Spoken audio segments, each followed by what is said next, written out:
Oh, we'll get this started, and then everyone else can kind of just waltz in when they get here, Toby. Thanks for everyone for jumping online. This is session number 7 now with Timeout with the Kings. We're lucky enough to have Toby Banfield with us today, but before I kind of get into introducing him and getting into the presentation that he's put together, just a friendly reminder for everyone that's watching. If you're that way inclined, I'd encourage you to grab a notebook, take some notes, and then more importantly, I guess be willing and wanting to have a conversation about some of these themes and topics that are covered, whether that's with mum or dad at the dinner table or teammates or siblings, anything to help consolidate that knowledge. And discussion seems to be pretty good at that. So, so without further ado, I'd like to introduce Toby Banfield. So Toby is head of performance at the Sydney Kings. Most recently, Sydney Kings Clubman of the Year recipient. Is that the correct award, Toby? Correct, mate. Thanks for sliding that in. And I guess in the last 5 years, he's been with Chiefs Rugby as their S&C coach. He worked with the New Zealand Barbarians as their head of performance. And he did some work with the Newcastle Falcons over in the UK as their strength and rehab coach. So, welcome, Toby, and thanks for jumping on. We really appreciate it. And I guess to give everyone, before we get into what you've prepared, which is phenomenal, I guess a bit of a background on how you kind of appeared and came to be at the Sydney Kings, just to give everyone a bit of context of who you are, and then we can get stuck into this, mate. Sure, sounds good. I think first off, though, definitely thanks for having me on, Rog. Honestly, for everyone listening, Sean is definitely a bit of a soldier in the community space for Sydney basketball, who's doing not things just like this, but a whole range of things where he goes above and beyond without a lot in return, really. So thanks once again for everything that you do, Rog, including this, mate. So pleasure to be here. How I ended up at the Kings, just a lot of luck, really. So basketball was my main sport growing up, as well as athletics. My path just ended up going towards rugby, based on a few of the networks and things that I had out of uni, but really was always pining to get back into basketball, a sport that I'd grown up with and loved, and very hard to beat a job where you get to watch some of the best athletes and basketball players in the world going at it each day, and having people like Andrew Bogut dunking on guys and all of that. It's hard to call it a job. So I was always looking to do that. I was just really lucky. I think rugby is really far ahead in the sports science game, probably around the world.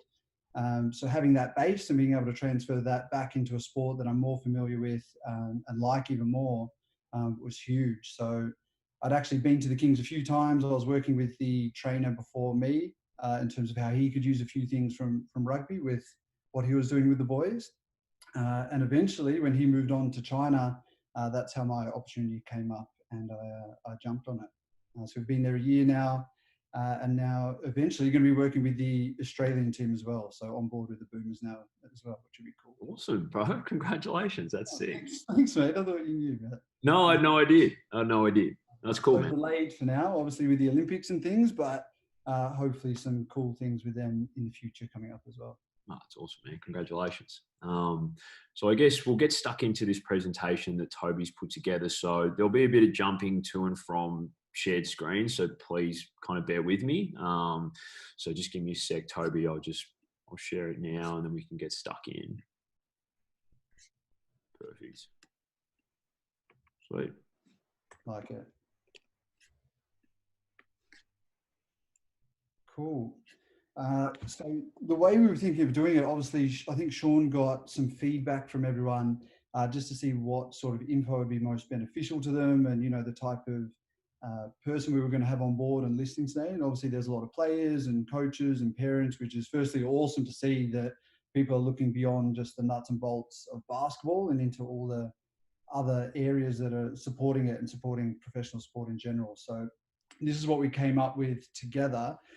Is looking at strength and conditioning in general, so the why and the what behind that, and sort of how it looks in a professional sports setting, but also from a junior perspective as well, which is what that LTAD stands for, is long-term athlete development, which is probably a little bit more pertinent to some of you guys. So that was a big one. Injury prevention was huge for us last year as well. Really important in professional sport in general. Game day preparation was another one. And then we will get stuck into any other facets that we haven't covered in the meantime through those big three as we get towards the end of it. Oh, all right. Do you want to hit that? Video up for you, bro. Give me a sec. Does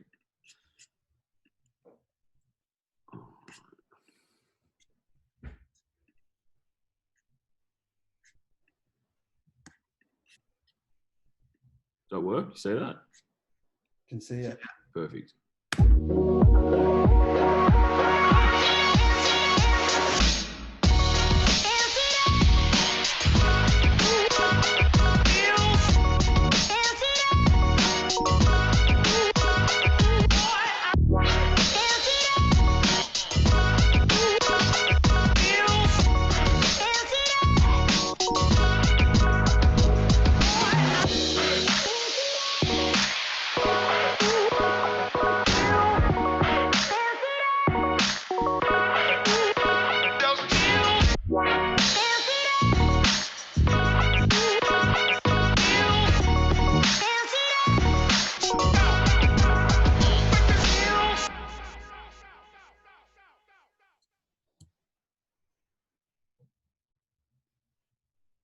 Sick. Oh, Nice one.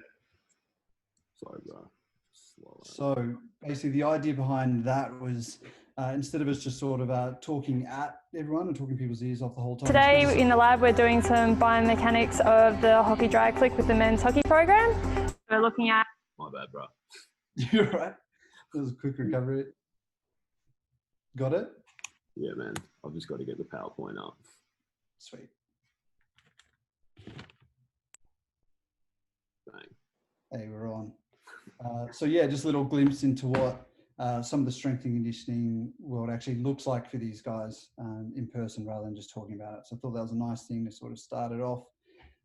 Now, in terms of strength and conditioning in sport these days, is the big goal is obviously in the end to improve performance. So most of the things that we'll talk about today all lead back to that.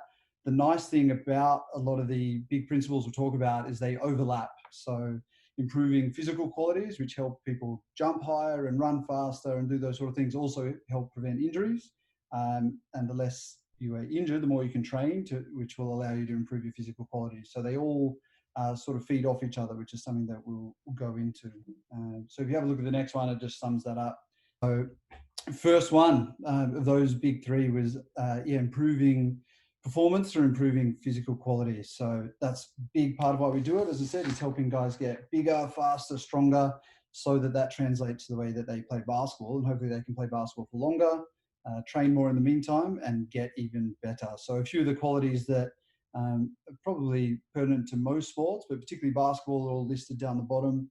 Obviously, strength underpins most of these, but having enough mobility, balance is a huge one for ankles in such a lateral sport. Coordination, which feeds in with proprioception, power, speed, your different fitness qualities as well, your aerobic and anaerobic capacity, and reaction time are probably your big ones, but there are many others. But they're the main things that we're looking to improve upon, whether it's in the gym or court or field, from a strength and conditioning point of view. As I said, that actually feeds in really nicely to injury prevention, which for sport is massive. The reason I put LeBron there is he's really well known about how much he invests into his body for this reason, because he knows if he's injured less, he will play more games, he'll make more money, he's more valuable.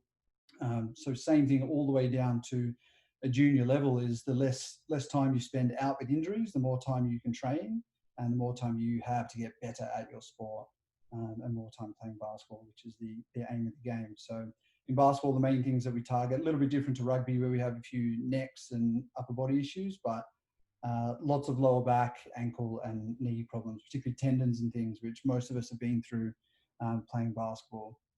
And the third big thing that we try to assist in the program as much as we can is recovery. So how quickly your body can actually recover from training or games. We've all been sore before or fatigued before, and you know what it's like trying to train or play once you've still got that feeling. So for these guys who are training for a living, the quicker we can get them to recover or the better they can recover, the better trainings we can have, the more trainings we can have, and hopefully the better they become as individuals, but also as a team. So down the bottom, that's the whole equation. Recover faster means you can train more and train harder, which in the end will hopefully help you perform even better.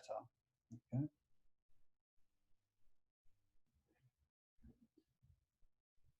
So taking that more specifically into the youth context, obviously there needs to be a beginning point with all this. You can't go straight from not doing any sort of strength and conditioning straight to, the sort of things we were talking about with LeBron and our professional players at the Kings.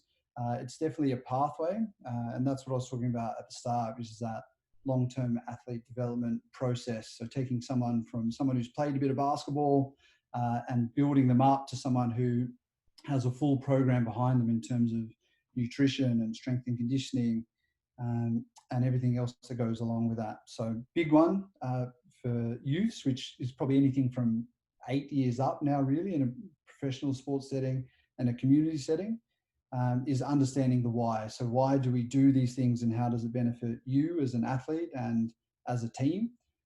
What are the sort of things that you can do, and how do you utilize strength and conditioning to make yourself better or give yourself more longevity in the sport and spend less time out on the sidelines through injury? So that's a huge one. That's a big goal in the first sort of processes or pathway towards being a developed athlete. The next one is building a physical foundation. So the earlier people do this, often the better they are in their careers, and the less delay there is in terms of the process of being able to build enough coordination and strength to be able to train at a college or professional level, or even just at a senior level. I think some of the trainings that Sean's told me about and schedules that other people have told me about in the school system now, it's huge, where you're playing for your state and your school. There's S&C programs, all that sort of stuff. So having a good physical foundation behind you to enable you to do that is becoming even more important as these things are becoming more accessible to people as we move forward. So dedicating the time to building a bit of a base to keep building upon as people become able to is the second one. And the third one, which is that, but an extension into long term, is basically growing these habits. So once you know what to do and you know how to do it and you're doing a bit of it, it's about making that your life and your habits, and what eventually accumulates into really good performance and growth. I think the hardest sell behind strength and conditioning for athletes, particularly ones that don't necessarily enjoy it or that it doesn't come naturally to, is it takes a while to give back to you, but it always does. And I think that's the difference. When you go out and shoot and train hard at basketball, you find really quick improvement. This is more of a slow burner. These are those little habits that give you that sort of 1% edge every month that you do them, and gradually they build up into making people much better athletes and eventually much better basketball players. You just got to trust the process and stick to it. But that's one of the hardest things, is making it a habit and making it permanent.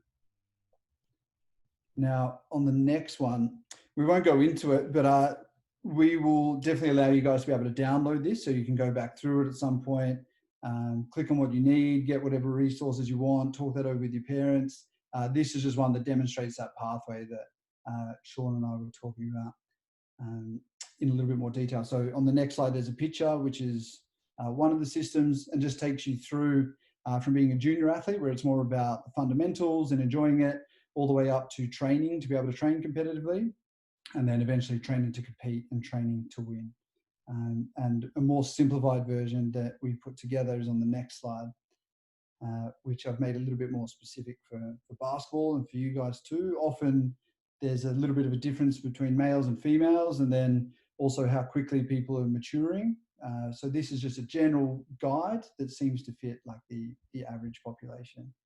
So as I said, early age groups, all about education, the really basics, so the movement, being able to coordinate your body properly, understand what you're doing and why, mobility and technique. There's not a lot of load or risk behind it at that point. And as you follow it on, you'll see it gradually shifts with emphasis towards some of the physical quality stuff that we were talking about, the strength and power.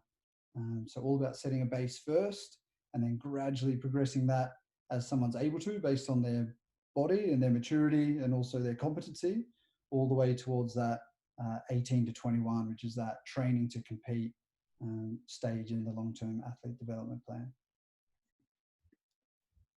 Now, the next one basically breaks all that down. So we won't go into this too deep. It just gives you a few examples of what each of those stages looks like, just for a little bit more context. So movement and technique is obviously learning how to run and squat and hinge for upper body, press and row. And really importantly in basketball is land and brace, and being able to do that once you've taken a bit of contact. Some of the most common injuries we get, like we were saying, is ankles and knees. So that part of it, particularly the earlier you can do it, is huge. And so, as I said, this is what forms the base of everything else, is people who want to skip straight to having a barbell on their back with a lot of weight and squatting, who haven't done these stages first, are often at a fair amount of risk and are going to do it well, and takes a long time to catch up on. So the more work you can do early on in your physical development and in your sporting development, the better everything else is. It's that compound effect I was talking about before. Less time spent having to worry about this because it's all ticked off, more time being able to do some of the more fun stuff and throw some weight around once you get into that age group. So building on from there, the next one. So once you're able to move well, and you know you've got the range of motion and mobility to do it, the next part is definitely learning how to activate the right things. So all the smaller muscles that often get left out or are underdeveloped compared to others, particularly around the ankles, the hips, and also for sport in general, and basketball is no exception, with being like a one-sided sport with a huge amount of repetition in shooting, your scap or your shoulder as well. So this is what I mean when I talk about activation and trying to make the body symmetrical. Basketball, similar to sports like pole vault and high jump, very one-sided. A lot of guys only know how to really jump off one leg, and a lot of guys only know how to shoot with one arm. So a big part of the strength and conditioning process is to try to balance everything, make it symmetrical, and make sure the body is in tune with itself by being able to activate all the little things that don't necessarily get activated without intentional focus, which are some of the ones you saw down the bottom. On the left, you've got an ankle, you got Waxy doing some shoulder stuff in the middle, and then band walks, which is a huge thing for lateral sports in a closed space like basketball, to try to hit the outside of your hip a little bit more. I got one for you, Toby. I got a quick question with the bands. I imagine, or I'm assuming they all come with different levels of resistance. So if I've never used a band before, what type of band am I buying if I'm doing these types of exercises for the first time? Great question, which is probably accurate in your case, Rog. Basically, it's the same rule that applies to everything, including this whole continuum that we're talking about, is starting being able to do the movement right, and then gradually adding load, and then gradually adding speed. So the bands is exactly the same. You start really light. Different brands come in different colors. Normally yellow is like as light as you get. Otherwise you can get TheraBand and get that even lighter, but it's about doing the movement well and right and activating the right things. If we're using this one as an example, a lot of people only feel this through their hip flexors, which is in front of your hip, just at the top of your thighs. Whereas what you're trying to do is get that feeling behind the hip back into your lateral glute or your external glute. So once someone can do that right, then that's where you can start going up the bands and adding some more resistance. The other thing, it depends how tall you are. If you're a big 7-footer and you've got a big step, you might need a little bit less resistance because you've got the band under more tension as well. So same principles, start light, start being able to do it well, and then gradually progress that into load and then into a bit more speed. Sweet. So the next one is the next progression on. So once people can move well, they know what they're doing, they know how to move right, they're activating all the little muscles that enable them to do that and to stay stable, we start moving into function. So at the moment, this is a huge thing just with COVID and people not being able to be in gyms, was home exercise programs. And the Kings were definitely no exception. We had 2 months where guys couldn't get into a gym. So we had to be really creative about how we could get muscular endurance out of them, strength out of them, power out of their days. by coming up with things like this. So this was a really simple thing that literally just popped up on Google. The reason I like this compared to some of the other ones is most of the programs that come up are squatting, lunging, and push-ups, which hit basically a couple of muscle groups, but they concentrate on quad and chest. Whereas this one, if you look in the top right, it's actually got some hamstring and some glute, and under that, even some more glute and some lower back, which ties into exactly what we were talking about trying to balance the body out and hit everything in unison, rather than just doing the things that are easier or more natural for people to do, which is push-ups and squats. So this phase is basically taking what you saw, doing it in function, but really light. So they're all body weight, still moving well, not too much risk and not too much speed or load. Now, from that foundation, moving into the next one, which is more advanced muscular endurance, is basically the same stuff. So you'll see that single leg RDL that they were doing in the previous slide is the same exercise that the guy's doing in the top right corner, but now with load. The same single leg squat that's in the top middle picture here is now being done with a kettlebell, which at home could be done with anything, a backpack, a dumbbell if someone's got it, anything that supplies a little bit of weight. So basically what we've taken is that foundation of functional movement, and now we've added some load or some instability by going to one leg. And also this is the phase where you can start adding a bit of speed as well. From there, really, and this is where we start to get into that 16 and then even like over 18 to 21 is where strength becomes a big key. So people have got some good muscular endurance under them. They know how to move well. They've been doing things with lightweight. Now we're starting to hit the nervous system a little bit more. So this is where the weight has come up. The reps have gone down. So before you were seeing the reps are like 10 and 12 and that sort of stuff. Now we're looking at under 6, getting towards as heavy as people can lift, but still lifting it as well as they can. So examples of key lifts for strength that span across most sports, and basketball is no exception, is your squat, which can be done barbell, trap bar, lots of different ways.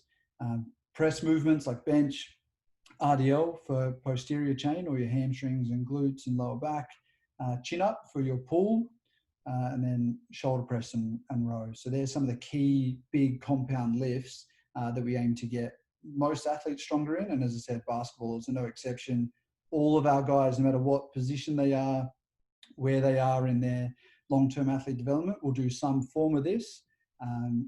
But those little factors are what dictates what variation they'll do, or how hard that will be, or how quick it will be, or how deep they will do it. Cool. And then I think there's one more in this progression, power. So I brushed over it really quickly at the start, but strength is considered by most strength and conditioning coaches out there and researchers is the thing that really underpins all the other physical qualities. So if you had to pick one thing to be really good at, or to train or to focus on, it would definitely be strength, because from that is how you can develop power. It's also the main thing that is associated with reducing injury risk. So really simply, the stronger you are normally, the less chance of injury you have. In this case though, converting it to power in those later stages of the long-term athlete development is where things get really specific to sport and really start transferring over to performance. So once your squat is really good and you're strong in that movement, moving that to a squat jump done with a barbell on the back or bands, or starting to throw med balls around, being able to hang clean weight, whether it's doing that with a dumbbell or barbell, you can understand how that sort of stuff would really transfer to how high someone can jump, how quick they could run, how hard they are going to be in contact to be able to move, all those sorts of things that make people better basketball players, which is why power is really important. But obviously you sort of got to earn the right to get the most out of that. Going straight to that without a good strength base or technique base isn't going to give you much. But if you work through that continuum and you're patient enough, this is where this really pays dividends. And this is where we really see guys improve their athleticism and take their game to the next level as well. Nice. So that finishes up all the physical qualities. As I said, it flows into injury prevention really well, which is why I was talking about strength being one of the main contributors towards injury prevention. So there's a few other qualities here as well, the components to it. The physical qualities is everything we just ran through. That's actually, a huge preventer of injury, which is why that's half of what my job is not just making people better and jump higher and be able to rebound better. It's about keeping them on the court more and being able to train more as well. Training load is something that comes up all the time. I think we've got a few questions about that at the end as well. And lots of teams invest lots of time and money into this. And it's an emerging field, but it's been very useful as athletes have been getting bigger and stronger and faster to try to counteract the potential injury and risk that's there as well. So there's lots of options you can do, all the way from a junior, community, grassroots based level, all the way up to the way that we do it as well. And a lot of the philosophies are the same. We just may be able to do it on a larger scale and slightly more efficiently by using technology. So we'll go into that in slightly more detail in a bit. Preparation, pretty obvious one, been around for a long time as well. Basketball, and Sean, you'll probably attest to this, a little bit old school in this area. I think some of the guys you've been coaching, when we've been doing those coaching clinics and things, are much better than I was, and probably than a lot of our Kings guys were used to being as well. I saw there's people out with bands, they were activating, there's people doing mobility, they were running and getting themselves warm. It was awesome to see.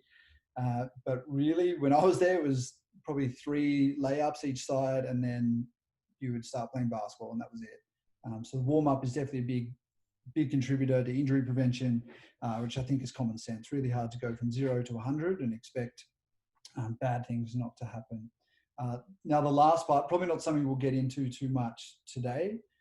Eventually, like the nutrition side and the dietetic side with Jess is probably a cool area for Sean to line a lot of you guys up with. I'll leave that alone for now just because it's such a huge field. But I'll touch on the sleep a little bit, but the rest will probably leave for today. But more just worth noting that that's a huge part, not just in the performance side of things, but also in the injury prevention side of things. They all work off each other, like I was saying. So if we jump forward, as I was saying, the physical qualities, we went through a lot of that. I think assessing that is important, though. It's all well and good to say being strong is going to help you, hopefully, prevent getting too many injuries. Knowing whether someone's strong or not is another issue. So screening is a big part of what we do, and is gradually becoming a big part of grassroots basketball as well. Coaches can run this, physios can run this, exercise physiologists, strength coaches like what I do, but really useful to be able to actually have some sort of a screen that looks at how people move, depending on where they are in their development, how strong they are or how powerful they are, all those sort of things. So once you've got a baseline of knowing what you're good at and what you're not good at, it gives us a bit of a path or target or plan to be able to improve you specifically, rather than just doing what everyone's doing, flying blind. So a little bit more specificity or individualization, which is the idea behind screening. And as I said, big goal of that screening is to see where someone is, but the symmetry part is huge. Very often we get basketball guys coming in from overseas who have very strong quads, so their squat and things like that is really big, but their RDL or their posterior chain or their hamstrings are not so good, and they're often the first things to go. I think if anyone's been watching the NRL or AFL, who lacked a bit of a preseason this year in terms of time to work on that sort of stuff, you would have seen how many injuries all those guys are getting, which is why balancing the body, the anterior, which is your quads, versus your posterior, which is your hamstrings and glutes traditionally, is really important, as well as the left to right thing. As I said, basketball players often quite out of whack with that. The more that we can restore symmetry, the more injuries we're going to prevent through doing that. Now, there's heaps and heaps of businesses that are experts in this field and make a really big difference. These are just the ones that we use to give you an example of what's out there for the screening side of it to get assessed. Physios are normally your best bet. Our one is Zone 34, who deal with basketball players often specifically, which is why we use them. And Dave is our head physio, so really useful having his clinic there to do that. Pilates has been a big emerging thing in lots of sports. We used it once a week for the whole preseason and season last year, and lots of sports do it. So Pilates and Sync that we work with, they also deal with NRL players and divers and people in the ballet, lots of different things, which once again is all about that symmetry and hitting those little muscles that we talked about in the activation phases. And the last one, which has probably come about over the last couple of years in a sports setting, is definitely yoga as well.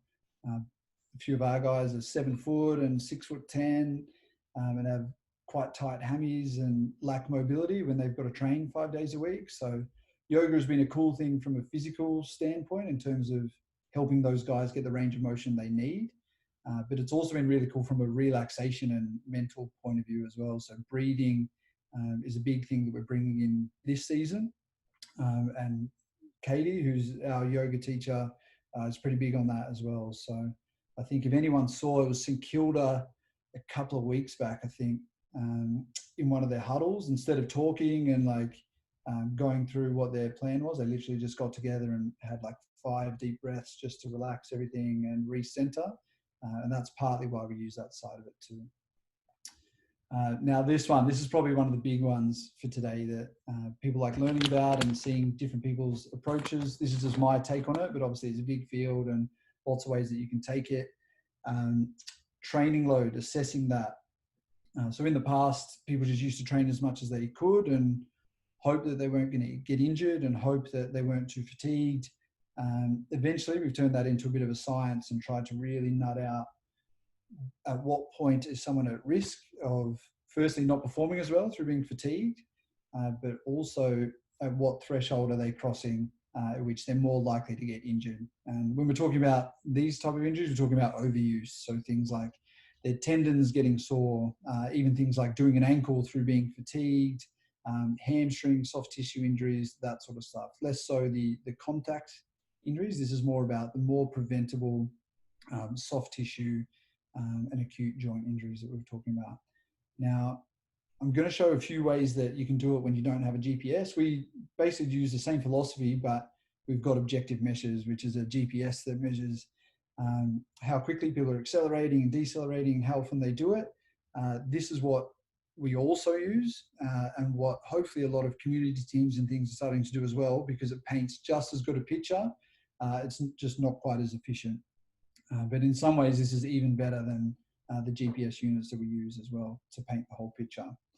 Now, if someone wanted to get a rough idea of how much training you were doing, so you could compare each training to each other, each week to different weeks, and then even each season to another season, this is a really good way to do it. So you can add up all your sessions, how long they go for in terms of minutes. So our session, 60 minutes, and you would times that by basically the intensity or how hard you found it. And that's what that scale is on the right. So 10 would be basically the hardest training you've ever had. 1 is doing nothing at all. To give a basketball context, our shooting sessions on a light day would be a 4 or 5. Our average session would be about a 7. And our fast days, where we basically just scrimmage and we try to make things as continual as possible and we don't do free throws and that sort of stuff, is where we try to get into the 8s and 9s. And extra conditioning, like non-basketball conditioning, probably falls into that too. So it's not a perfect science, but it gives some sort of way for younger athletes and parents and things to actually, have an estimate of how much load the player's body is going through. And the main reason you do that is you can figure out what an average week is and what feels good. And then you can figure out when you've gone too far. So Sean, if you go back to the slide before this really quickly. That one. So magic number really in most sports is 130%. So your normal week, once you add up all those numbers that we were talking about what each session equated to, if you went above 130% of that, and particularly above 150%, is where people's joints and tendons and their risk of injuring something normally starts to climb. So if you're constantly tracking that, you might find, hey, I've got state this week plus school plus all this, and you can predict that you're going to be at 200% of what you normally are, and it's a bit of a spike. that might give you a bit of warning to go, I'm going to need to recover more. I might need to try to chop a little bit out of some training or make it a little bit lighter, or be, as I said, a little bit more stringent on sleep and those sort of things, which will help get you through too. So really useful. But yeah, as I said, something that you've got to look at over time. And you're more looking for trends to make sure you don't spike too much or take too much time off, which then you have to build back gradually from. So Toby, I have a question for you, because I've tried using this with some of the teams that I've coached, and some of the issues that I found, or maybe not issues, but some of the difficulties that I encountered, was differentiating between whether this session was actually extremely hard or very hard or whether the athlete just was unfit. And how do you strike that balance? Is it as simple as, you're telling the athlete very deliberately and specifically, this is what extremely hard is or looks like? Or is it just subjective and different for each individual, or is there a balance? It's a tough one. So basically they're the same thing in a way. So even though someone is unfit and a session wasn't that hard, the load on their body is still relatively high. Okay. So they've still stressed all those different systems. They've still got themselves to exhaustion. So it's their perception that matters really. The only difficulty is when people are hitting 10s, which is very rare. Then it's really hard to have a scale back from that if you're consistently getting 10s. But apart from that, that's the whole idea, is it's individualized so that you can track that particular athlete over time and go, right, a 7 is big for them. Like they only normally report a 3. So we know that that session felt really hard to them. So it's useful not just from this injury prediction tool, but for you as a coach, it also allows you to track the athlete's perception of a training and why are your bigs getting more tired than your guards and that sort of thing. Is it because there was a lot more contact in the session? Those little things is why this system is really useful, and it allows coaches to be able to be on the same wavelength as players a little bit more, as well as maybe plan their sessions even better to make sure that there's an even spread and they're not undercooking people, but also not overcooking certain positions or certain players too. Awesome. Thanks. Now, as I said, the one recovery part I was going to touch on, the big ones are sleep, hydration, and nutrition, the food side of it. But from an S&C point of view, I guess the part that I control the most is definitely sleep. And this is becoming a huge part of most professional sports, and basketball's no exception to that as well, particularly with travel routines that guys in America have to do. And same with us, traveling to Perth and New Zealand and that sort of stuff. So this is a really big rock in terms of how quickly people can recover from training and how quickly people can recover from big games. So I've put just 4 really simple things. These are probably the biggest ways you can go. You can go down a huge rabbit hole with this stuff, but these things are huge and will make a really big difference. And they're the main ones that we talk to athletes about or coaches about, how they can improve their players' recovery as well. So room setup. Often not having technology in your room at night is really useful. So no like little red lights or, natural light coming through curtains and things, or street lights, whatever it is. So dark is really important. Quiet and cool. So something that's not too hot makes it hard to get to sleep. It also impacts on sleep quality. Now, this is a huge one. Obviously, we're on our phones all day right now. We're looking at a screen. And all that does is replicate basically daylight. And for us, that makes us think that it's time to be awake and to be active. And that process takes a little while to unwind once you take it away. So 2 hours is even better, but 60 minutes is really a minimum. If you're trying to get good quality sleep and get to sleep as quickly as possible to maximize how many hours you get, is turning off your phone or laptop or whatever it is and reading instead, or doing something else that isn't artificial light, which is becoming, as I said, a big part of our lives. So it's a big recovery strategy as well. I know Dan Kickett is huge on this. He basically takes his laptop and phone out of the room when he sleeps. They don't have their Wi-Fi on. That's a huge one for him. But everyone has their own little things about the way that they like their room set up, but they're the normal keys. The strategy around drinking and eating. So once again, when you fuel your body, there's a few things that go on that make you want to stay awake for a little bit longer. So avoiding, a substantial meal or taking on too much liquid within 2 hours of sleep. The liquid one is also so you don't get up through the night as well, which after games is really tough. You want people to hydrate and restore their normal body weight. And sometimes they take on, a couple of liters of water, but then they're up all night trying to get rid of that as well. So there's some sort of balance there depending on what time the game is and how much fluid's been lost. And then on a normal night, just making sure it's not too close to bed to not keep people up.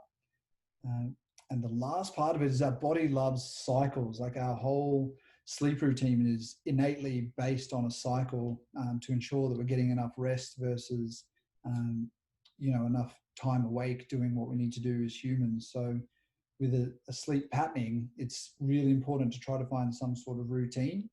Easiest thing is the time that people go to bed, the time that they get up. If that's really consistent, regardless of whether they've got a game or early school or whatever it is, that will often help people fall asleep at that time much easier and wake up less tired as well, because their body's on a cycle, on a rhythm, and used to doing it. So sleep, big fan of this science.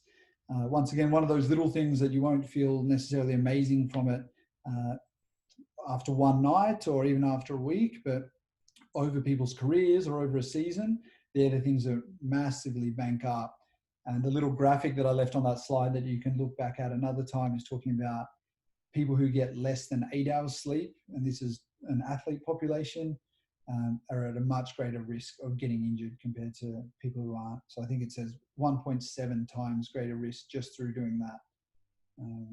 So as I said, huge thing, doesn't necessarily feel it at the time, but the science is there to back it. So there's a few little changes you can make in your sleep routine that'll definitely help you recover a little bit faster too. Now, the last part of the big three that we were going to go through today, this is a nice finish because it gives a practical example to a lot of the philosophies and different systems and ideas that we've talked about before, is how you can put that all together to play well on one night. So game day preparation, big keys on this day, really on any day, but in particular on game day, is a routine. So something that you're used to and that your body knows this works for me. I feel ready to play, and normally gets you good results. You feel warm, you play well, all those sorts of things. The adaptable part of that is obviously different game times and traveling, and there's lots of different things that can happen in our lives, and particularly in sport. So it needs to be a moldable routine with core elements that are similar, but not too strict that as soon as something's got to change slightly, it throws out your whole preparation. It's helpful, and these sort of things, give you that extra little 10% in your game, but it's not going to give you the worst game in your life just because you had to change a little bit of your game day prep or couldn't do much of it at all. So that's probably an important thing to remember. But the big ones: adaptable, hydrated throughout the day, fueled. So when we're talking about food and carbohydrate in particular, warm and ready to go, and primed is the other one, which is probably a relatively new thing in sport that people are doing, but is priming their bodies a little bit more rather than just running around.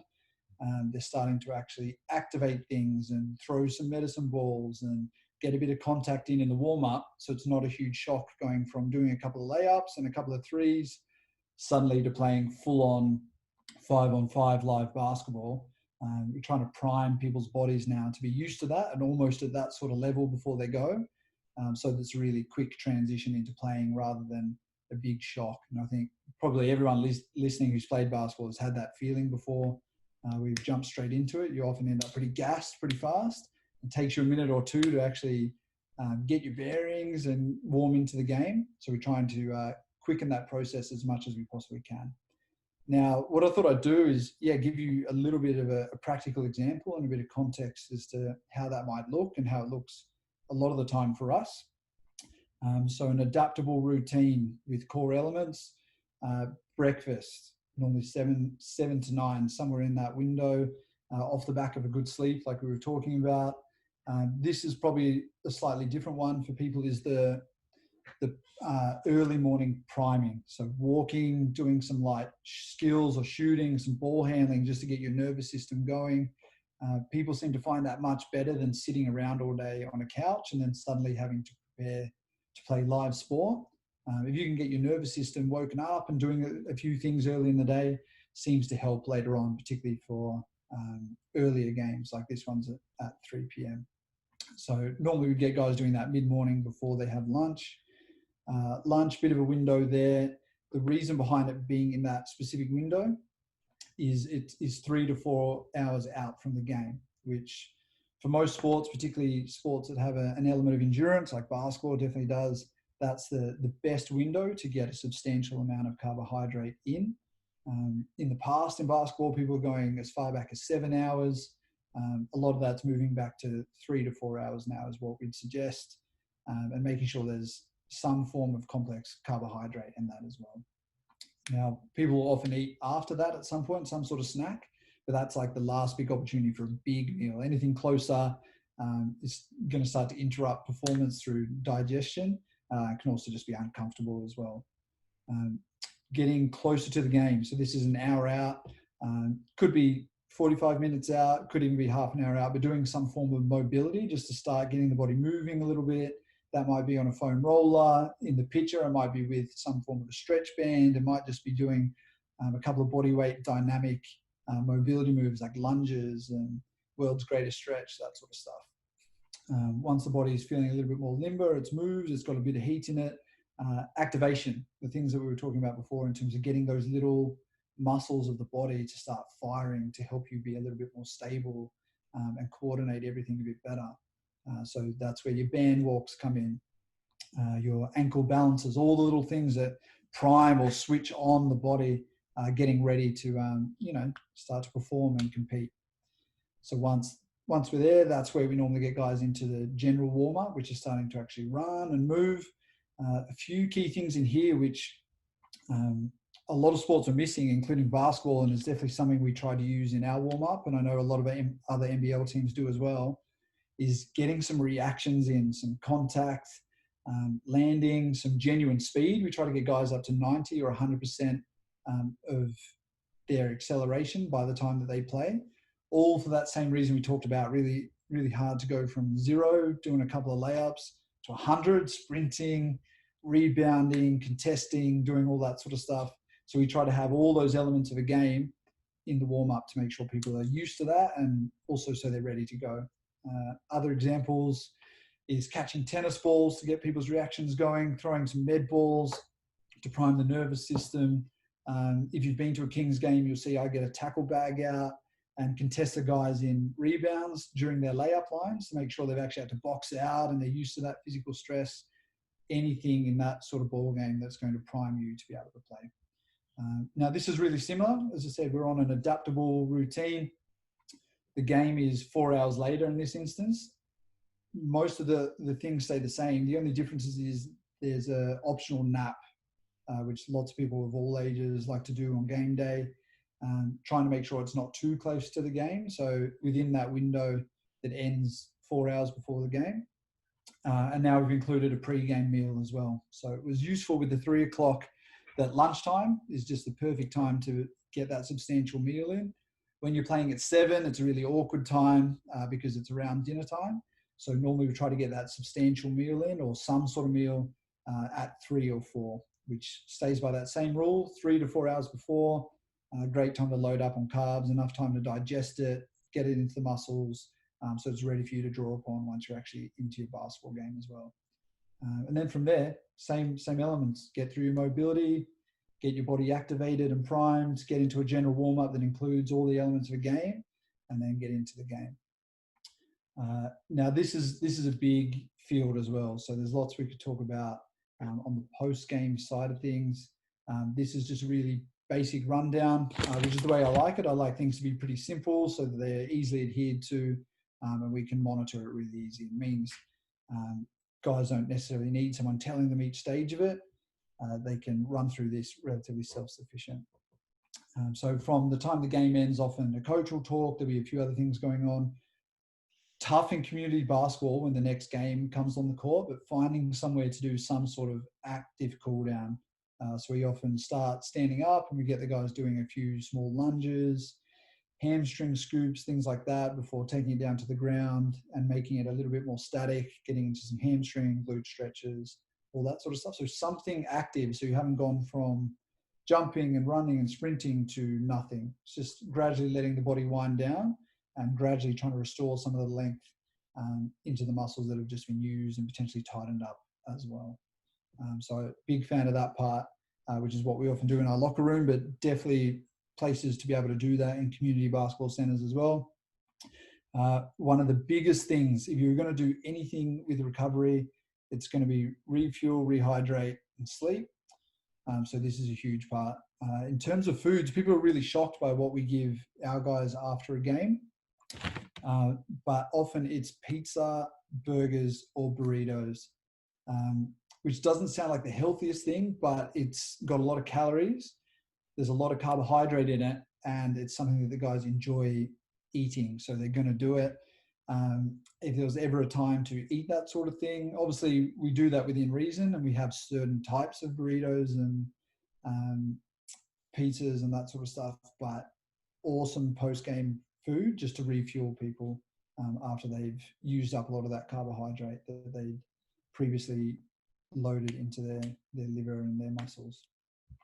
Rehydrating, golden rule, is normally trying to restore pre-game body weight. So we normally weigh guys before and after, which helps them understand how much they have to do that. Balancing that with interruption with sleep is important too, like I said. Now, these are the small percentage things, but people like them and it does give you some sort of benefit. But recovery for me is really individual based. So we normally ask guys to do something, but what that is will depend on what they feel like benefits them the most. So ice bath is definitely a classic one that lots of sports use. Normally we just do like a 4-minute stint, staying in there straight. You could probably do anywhere between 4 and 10 minutes. Normally you try to get the water between 11 and 13 degrees, which doesn't sound that cold, but that is really cold. Going colder than that seems to stunt some of the benefit. But a really easy way of doing that when people don't have ice baths readily available, like most people don't, is doing a contrast shower, or what's called a hot cold shower. And one of the most standard ways of doing it is just doing 1 minute on hot, 1 minute on cold, repeating that 3 to 4 times, always finishing on cold. And the science behind both of these things is basically there's a bit of an anti-inflammation effect, but it's also helpful to try to flush lactic acid back out of the muscles where it can be digested and used up. So when you jump in something really cold, a lot of the blood also goes back to your heart and lungs and away from your extremities, and there it gets a lot of oxygen. And when that blood is really oxygen rich and you go back into a hot environment, it then flushes your extremities with that oxygen, which is also meant to help you recover a little bit faster as well.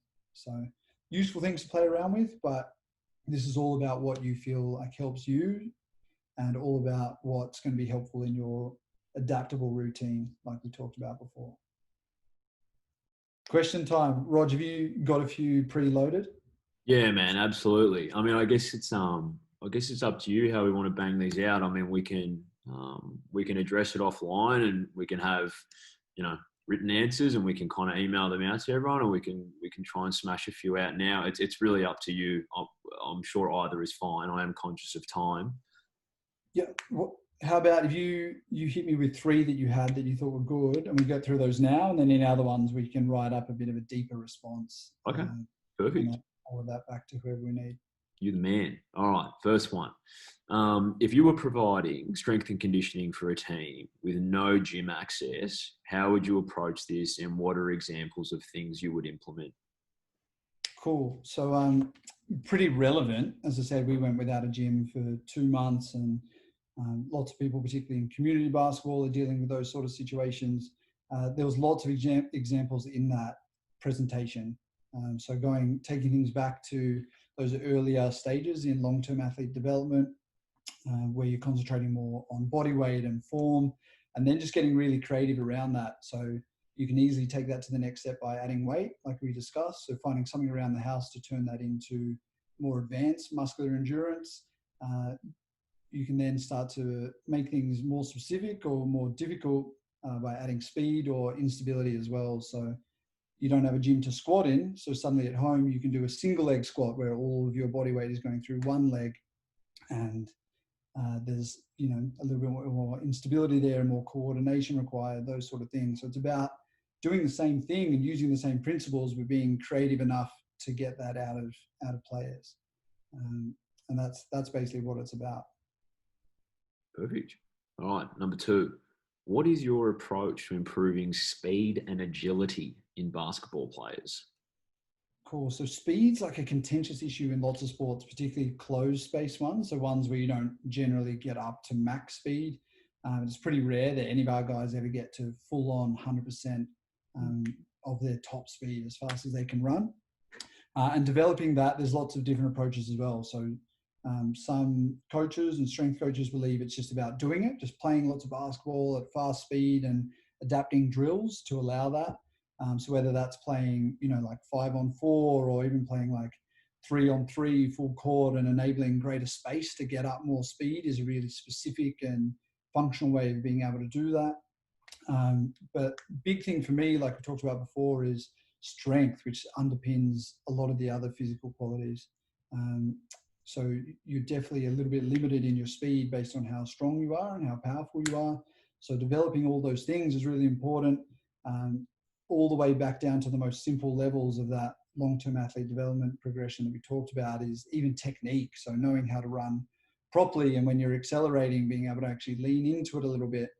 Whereas a lot of basketball players, because of the nature of the sport, are used to having to look up and be upright and try to accelerate from that position, which is really difficult. So there's a few ways you can attack it. If you looked at a really holistic picture of it, it would be developing physical qualities that enable speed progression, learning how to run better. So we do a bit of running drilling, as well as some actual like warm-up speed work, which enables guys to not have to think about anything else apart from running fast. And that's the same with agility. So we'll actually include agility within those speed runs too. And then take it all the way to the basketball coaching side of it, which is adapting games to allow people to run faster and encourage more speed. Speed is all about being able to run fast, and often you don't get that in conventional basketball. So creating environments and games and drills which allow people to run fast is often how you learn how to run faster. Is there a reason why you didn't mention, maybe it's intentional, the ladder? I thought that was coming. So ladders are another one of those things, like they divide people. There's lots of people on Instagram doing lots of crazy stuff with ladders that probably gives minimal benefit. I sort of sit in between. I don't think that they have no benefit at all, and I definitely don't think they're a huge way of developing someone's agility. We use them as something that's more of a coordination test and something that's a little bit more fun for the guys, as a bit of a challenge, and we'll get them to race each other through them in like a warm-up before training or in the gym, and we'll throw different challenges at them in terms of the pattern that they use through the ladder. So I'm not really doing that expecting huge agility gains with somebody they can play better, but from a footwork point of view, coordination point of view, and something is a little bit of a mix-up between sets as well. Definitely not fully against the ladder. But if you watch some of those guys with a band around their knees and there's a full track of ladders and hurdles and that sort of stuff, that's probably not my approach. But there's lots of ways to skin a cat, and hard to rule anything out, as well as say that anything is definitely beneficial. Last question. What effect does tightness have on the body and the likelihood of injury? Tightness. So this is relevant for me. Often athletes are, so really like powerful, tightly bound guys have issues with this. Particularly some of our tall guys are particularly tight through their posterior chain. They've got really tight hammies and things. So it does have an effect on performance. If you don't have a full range of motion, with all the things we talked about, that was one of the bases, one of the big foundations behind being able to squat and hinge and do all those sort of things. So firstly, you need enough range to make sure you're not limiting that. And then secondly, that rolls through into functional play as well. So being able to open up and run properly and accelerate, where you're actually getting a high knee and ankle and those sort of things impacted upon as well. Even down to people's jump, there's certain resistance in there with how tight you can be. It can be beneficial in some ways, but any sort of resistance to flowing movement can definitely hinder performance. And from the injury side of it, similar thing, it's not all about hamstring length. That is a dictator of whether you're going to injure that or not. A big part of it's strength. But in saying that, a lot of teams do look at something like a sit and reach or some sort of clinical measure to see drops in that. So if you're suddenly tighter than you normally are in your hamstrings and lower back, sometimes you do a need a wall to look at calves. There does seem to be an associated risk with that as well. So it's not necessarily just how tight you are naturally, which is probably worth improving if it is an issue for you in terms of getting range, but it's more about acute tightness and changes in the way that people run or favour one side of the body because the other side being tight. All those sorts of things we definitely look out for. And as I said, for basketball, we look at normally ankle range, so your calves, and also look at sin reach sometimes, which is hamstring and lower back. Awesome, man. I appreciate it. Toby, thanks for jumping on. Man, I think the presentation's a reflection of who you are, man. You didn't have to prepare a presentation, but you wanted to go above and beyond. So I appreciate it, and I guess on behalf of everyone that's here, thanks for that. I appreciate it. Your willingness to share is phenomenal. So I'll make sure everyone gets a copy of that presentation. I'll bang out the rest of these questions with Toby, and we'll get those out by Wednesday. And for everyone else that's jumped online, and really for guys that have jumped online for multiple sessions, thanks a bunch. Like it's been a lot of fun. So next Monday we've got our last session with this program for now with Daniel Kickett and Brad Newley, and the theme will be navigating player pathways. So Brad didn't go to college, ended up in the NBL for a very long time, played internationally, has represented our country now at the Kings. Daniel Kickett did go to college, played overseas for a long time, found his way back in the NBL, also represented our country, and played for the Sydney Kings. So it should no doubt be a great chat with two great men. But Toby, thanks again for jumping on, and for everyone else that jumped on, thank you for joining us, and hopefully we'll see you next week. Very welcome, Sean. Thanks, mate. See you, mate.